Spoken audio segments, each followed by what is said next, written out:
അല്ല ഗൈസ്, നമ്മളിപ്പോൾ മുളക് പൊടി ലേശം ഇട്ട് കൊടുത്തിട്ടുണ്ട്. പാകത്തിലുള്ള ഉപ്പ് നമ്മൾ ഇടാൻ പോകുന്നു. പാകത്തിലുള്ള ഉപ്പ് ഇടാനാണ്. ഇനി ഇതിനകത്ത് ഒരു പാകത്തിലുള്ള മാത്രം ഇട്ടാൽ മതി. ഒരു അതിനനുസരിച്ച് നോക്കിയിട്ട് പിന്നെ ഇട്ടാൽ മതി ഉപ്പ്. നല്ലപോലെ മിക്സ് ചെയ്ത് കൊടുക്കണ്ട പൊടി. നല്ല അതായത് കടലമാവും കുറച്ച് അരിപ്പൊടി നമ്മൾ പാകത്തിലുള്ള വെള്ളം ഒഴിച്ച് നല്ലതുപോലെ ഒന്ന് മിക്സ് ചെയ്യണം. നല്ലപോലെ മിക്സ് ചെയ്യണം. ഈ സാധനം വൃത്തിയാവുള്ളൂ.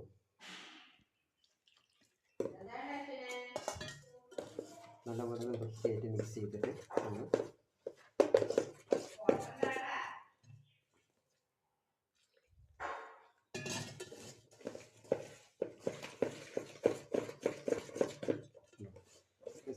നല്ലപോലെ മിക്സ് ചെയ്ത് കൊടുത്താൽ അത് നല്ല രസമാണ് കാണാൻ.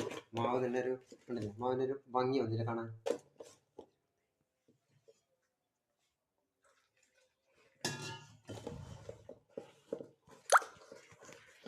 നല്ല വൃത്തിയായിട്ട്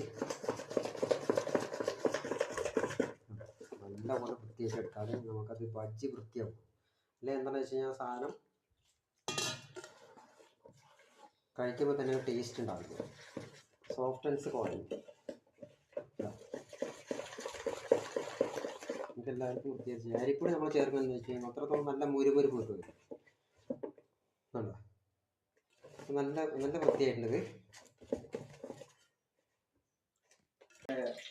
ആദ്യം നമ്മൾ മുളക് ബജി സെറ്റ് ചെയ്യാൻ പോണ്. മുളക് ബജി അടിപൊളിയായിട്ട് മുക്കിയിട്ട് നൈസിൽ ഇട്ട് കൊടുക്കുക. ഓക്കെ, നിങ്ങൾക്ക് നന്നായിട്ട് മാവ് ഉരുകി പോകണം. നല്ല രസകരമായിട്ടുള്ളൊരു ലെവലിൽ ഇട്ട് കൊടുക്കുക.